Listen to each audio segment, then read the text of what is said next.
찬양해 주셔서 정말 감사드립니다. 오늘 말씀을 준비하면서 견습 선교 다녀오신 분 그리고 가실 분들에 대해서 축복하고 싶은 마음에서 말씀을 준비했고, 오늘 이 자리에 함께 하신 분들이 이 말씀을 통해서 도전 받았으면 좋겠다는 말씀으로 말씀을 준비했습니다. 저는 20대 때 내 나이, 그때는 30이 된다는 게 굉장히 큰 의미가 있어서 나의 모습은 30에 어떻게 변했을까 생각해 보곤 했습니다. 그런데 요즘은 세상이 좋아져 가지고요, 스마트폰 어플만 있으면 우리의 미래의 모습을 미리 우리가 상상해 볼 수 있습니다. 그래서 얼마 전에 문득 내 나이가 한 80쯤 되면 어떤 모습일까 궁금해졌습니다. 좋은 어플일수록 돈을 많이 내라고 해서 시험판 5일 안에 다시 하면 돈을 안 내는 걸로 한번 해봤습니다. 그래서 해보니까 하나는 수염을 깎은 버전이고 다른 하나는 수염을 깎지 않은 버전인데, 제가 매일같이 수염을 깎고 오기 때문에 수염을 깎지 않는다면 이렇게 수염이 덥수룩한 모습이 제 모습이 아닐까 생각해 보았습니다. 이 모습을 보고 있자니 여러 감정이 제 마음을 스쳐갔습니다. 여러분은 여러분의 미래를 생각할 때 어떤 마음으로 바라볼 수 있겠습니까? 제가 80대 제 모습을 상상해 본 것은 오늘 본문에 등장하는 모세의 나이가 80쯤 되는 그런 나이였기 때문입니다. 출애굽기 3장을 우리가 흔히 모세의 소명장이라고 하는데, 소명장이라고 하면 모세의 나이가 30대나 젊은 청년의 때라고 생각할 수가 있는데, 사도행전 7장에 보면 스데반에 따르면 모세가 시내산에서 이 호렙산에서 하나님 만날 때의 나이가 80쯤 되었다고 그렇게 이야기하고 있습니다. 그러니까 20대의 패기나 30살의 열정이 사라진 지 오래된 나이, 세상에 무엇 하나 새로울 것이 없는 나이, 당시의 의학적인 상황을 고려하면 언제 죽어도 특별할 것이 없는 나이인 80세에 하나님과 대면하고 있다는 것입니다.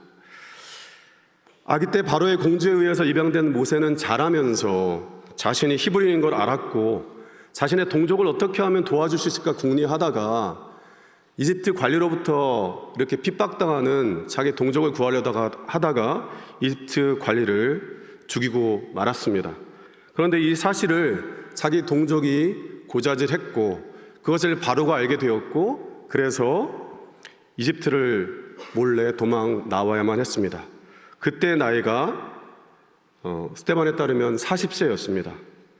여러분, 이집트를 떠나지 얼마 지나지 않아서 성경은 미디안에서 아리따운 여인 시보라와 함께 결혼하게 되었고 아이까지 낳았습니다. 출애굽기 2장 22절에 따르면 그 아이의 이름은 게르솜입니다. 여러분, 그 아이의 이름을 왜 게르솜이라고 했을까? 여러분, 게르라는 말은 나그네, 이방이라는 뜻이고 솜은 거기라는 뜻입니다. 그런데 게르라는 말은 그냥 이방인이 아니라 장기 체류하는 그런 이주민이나 이방인을, 나그네를 이야기하는 겁니다. 그리고 거기라는 말, 그것은 미디안을 가리키겠죠. 그러니까 게르솜이라는 말은 자기가 언젠가는 돌아갈 고향을 생각하기 때문에 자기가 나그네라는 것을 고백하는 동시에 이제 이 미디안 땅에서 오랫동안 살게 되겠구나 하는 두 가지 복합적인 감정이 들어가 있는 표현이 바로 게르솜이라는 표현이겠죠. 첫 아이를 낳아서 기쁘기도 하지만 동시에 이 기쁨을 나눌 가족이 멀리 있다는 것을 실감하는 순간이었던 것입니다. 자신의 삶이 뿌리째 뽑혀져 나온 경험과 여전히 미디안 땅에서 자신은 이방인이라는 것을 느끼는 그런 상황이라고 볼 수 있겠지요. 이게 어떤 감정일까 제가 말씀을 주며 생각해 보니까, 제가 미국에서 둘째 아이를 낳았는데 정말 둘째 아이를 낳을 때 너무나 기뻤지만 동시에 저를 축하해 줄 가까운 저희 부모님과 친지가 옆에 없다는 것이, 제가 정말 이 땅에서 철저히 이방인이구나 라는 것을 동시에 경험할 수 있는 그런 순간이었습니다. 저는 게르솜이라고 말하는 모세가 그런 감정 가운데 있었을 거라고 생각해 봅니다. 이제 미디안 땅에서 모세는 40여 년 동안 가족을 먹여 살리는 평범한 가장이다, 양치기로 살아가게 됩니다. 그런데 출애굽기 2장 23절에서 25절에 보면 이 모세가 자기 연민과 번민 가운데서 허덕이고 있는 그때 이스라엘 백성은 새로 바뀐 모세가 살았던 그곳의 바로로 인해서 정말로 많은 사람들이 고통받고 있었고 정말 죽음의 위기를 넘기고 있었습니다. 이 일로 말미암아서 하나님께서 굉장히 아파하고 힘들어하고 있다는 것이 성경에서 가르쳐 말씀하고 있는 내용입니다. 그러니까 한 측면에서는 모세는 자기 연민과 번민과 그 아픔 가운데 가득했다면 한쪽에서는 이스라엘 민족이 고통받고 있었고 하나님께서 고통당하고 있었다는 것이죠. 그런 상황 가운데서 해마다 양을 치러 갔던 그 길을 나서서 오늘 모세가 지금 호렙산에 이르렀습니다. 그곳에서 떨기나무에 불이 붙었는데 불이 꺼지지 않는 것을 보게 되었습니다. 놀라서 불 쪽으로 다가갑니다. 떨기나무로 번역하니까 큰 나무를 생각하는데 사실 표준세 번역은 떨기나무를 떨기라고 번역합니다. 떨기라는 말은요, 나무라기보다는 꽃이나 풀 무더기가 뭉쳐있는 그러니까 작은 그러한 나무를 얘기할 때 표현하죠. 영어에서는 부시라고 번역하고 있습니다. 그것은 작은 덤불을 의미합니다. 사진을 제가 하나 보여드리겠습니다.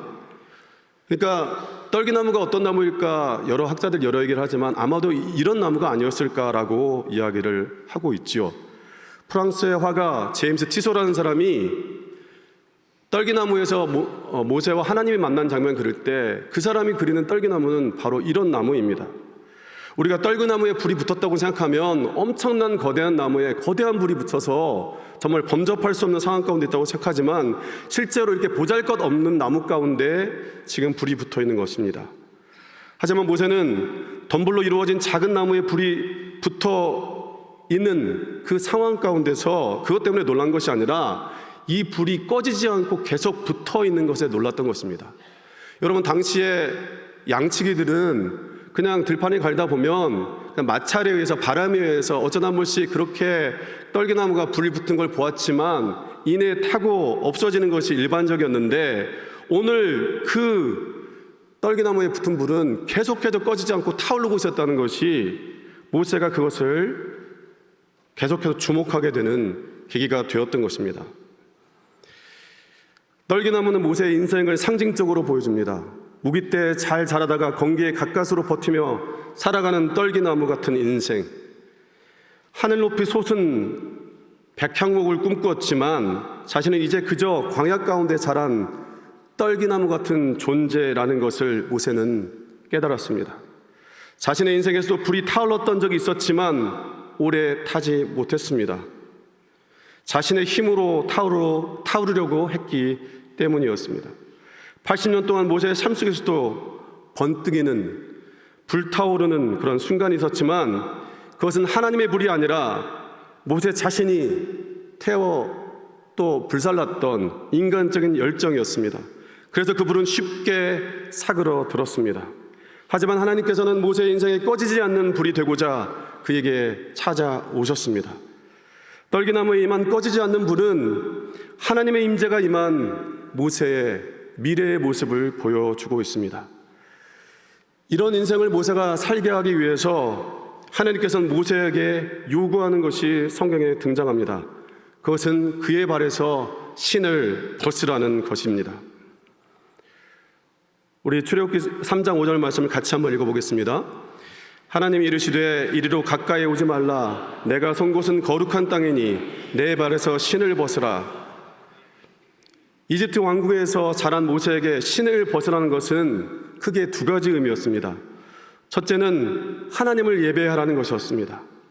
당시에 신을 벗는다는 것은 자신 앞에 서 있는 존재보다 자기가 낮은 존재라는 것을 말함으로써 자신 앞에 서 있는 존재가 한없이 높은 존재라는 것을 드러내는 행위가 바로 신을 벗는 것이었습니다. 그래서 인간이 신 앞에 나아갈 때, 신하가 왕에게 나아갈 때, 종이 주인에게 나아갈 때 신을 벗었습니다.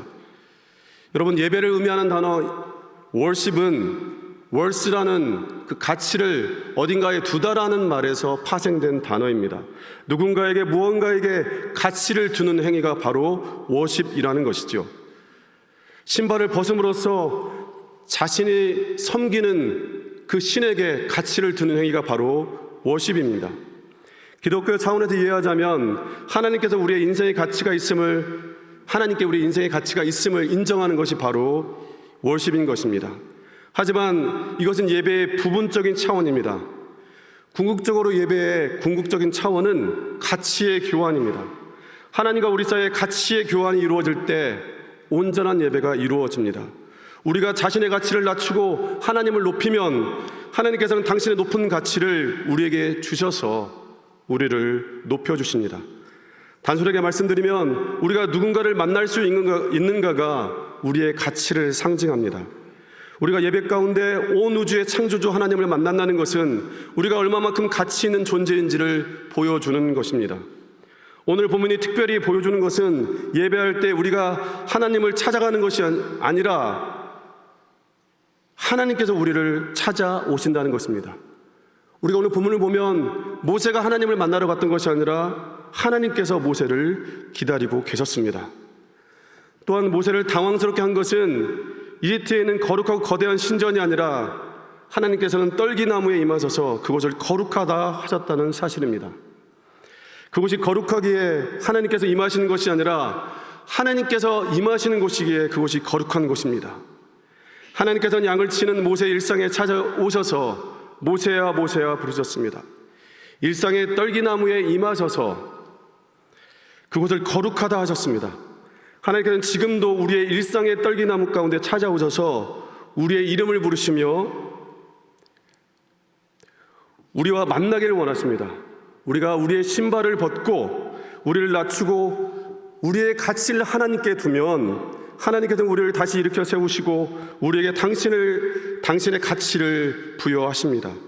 우리의 일상 가운데 하나님께서 찾아오셨을 때 우리의 신발을 벗고 하나님을 온전히 예배하신 우리가 되었으면 좋겠습니다. 두 번째로 신발을 벗는다는 것은 주인의 뜻을 섬긴다는 의미입니다. 이집트에서 종이 주인 앞에 설 때 신발을 벗습니다. 한마디로 신발을 벗는다는 것은 내가 당신의 종입니다라는 것을 말하는 것입니다. 신발을 벗는다는 것은 그래서 내가 가고 싶은 것을 가는 것이 아니라 주인이 가라는 곳을 가는 것, 그런 의미를 담고 있습니다. 호레스에서 하나님을 만난 후에 모세의 여정을 살펴보면 모세의 삶은 이전과는 완전히 달랐습니다. 자기가 가고 싶은 곳을 그런 가는 삶이 아니라 하나님께서 보내시는 곳으로 나아가는 삶으로 바뀌었습니다. 모세는 자기가 도망난 이집트로 돌아갔습니다. 자기가 만나기 싫어했던 바로와 이스라엘 사람들도 만났습니다. 궁정의 교육을 통해서 또 한 번 도망 나온 경험이 있기 때문에 어느 길로 가야 빠르게 도망갈 수 있는지 알았지만 하나님께서 빠져나갈 수 없는 홍해로 백성을 이끌고 갈 때 군소리하지 않고 하나님이 이끄는 그곳을 따라서 나아갔습니다. 이 모든 게 자신이 원했던 것을 한 것이 아니라 하나님께서 원하시는 그 걸음을 따라갔던 것입니다. 그렇게 있기에 모세는 홍해의 기적을 체험했습니다. 모세를 만나기 위해서 80년을 기다린 하나님께서 오늘 또 우리를 기다리고 계십니다. 80세가 되어서 하나님께서 모세를 만나러 오신 것이 아니라 모세를 만나러 매일같이 오시는 하나님을 80세가 되어서야 모세가 바라본 것입니다. 모세는 하나님께서 부르신 그곳에서 하나님을 예배했습니다. 그리고 다시 모세는 하나님께서 보내시는 곳을 향해 나아갔습니다. 예수님께서는 계속해서 자신을 보냄받은 자라고 했습니다. 이 말은 하나님께서 자신을 보내신 자라는 뜻이겠지요. 그래서 요한복음 20장 21절에서는 이렇게 말씀하고 있습니다. 예수께서 또 이르시되 너에게 평강이 있을지어다. 아버지께서 나를 보내신 것 같이 나도 너희를 보내노라. 예수님께서는 당신과 함께한 제자들, 그 제자들 이후에 교회가 예수님께서 보내시고자 하는 곳, 또 예수님을 보내셨던 그 하나님께서 보내시고자 하는 곳에 나아가기를 원하셨습니다. 하나님께서는 오늘 우리를 이곳에 부르셨습니다. 하나님을 예배하도록 이곳에 부르신 것입니다. 그런데 하나님께서 우리를 이곳에 부르신 것은 하나님께서 우리를 보내고 싶은 곳이 있기 때문인 줄 믿습니다. 그 하나님께서는 우리를 하나님께서 원하시는 곳으로 보내시길 원하십니다. 겸수 선교사만이 아니라 이곳에서 예배하는 우리 모두를 하나님께서는 당신이 원하시는 곳으로 보내시길 원하십니다. 우리가 하나님을 예배하는 중에 우리의 신발을 벗고 하나님께서 우리를 보내시는 곳으로 순종하며 나아갔으면 좋겠습니다. 우리가 하나님 온전히 예배하면 부르신 곳에서만 예배하는 것이 아니라 보내신 곳에서 또 하나님을 예배하게 될 것입니다. 하나님께서 우리를 그곳에 보내시는 것은 그곳에 고통과 고생만 있는 것이 아니라 하나님께서 보시는 그 구원의 기쁨과 감격, 그 놀라움들을 우리와 나누는 그러한 기쁨과 감격이 있기 때문인 줄로 믿습니다. 그 하나님 앞에 우리의 신발을 벗고 우리 하나님께서 보내시는 그곳을 향해서 나아가는 우리 모두가 되어 나아가기를 소망합니다. 사랑과 은혜가 충만하신 아버지 하나님, 하나님의 불 앞에서 모세가 신발을 벗었던 것처럼 아버지 하나님, 우리가 이곳에 신발을 벗고 하나님을 예배합니다. 하나님을 예배하는 이 자리에서 저희가 하나님의 마음을 보고 하나님의 마음을 따라 하나님의 보내신 곳을 향해서 순종하며 나아가는 우리의 걸음 되기를 소망합니다. 견습을 나갔다 돌아온 자들, 또 견습을 나가는 자들 뿐만 아니라 모든 이곳에 있는 자들이 하나님 따라 하나님이 보내신 곳에 나아갈 수 있는 그런 은혜를 허락하여 주시옵소서. 예수님의 이름으로 기도드립니다. 아멘.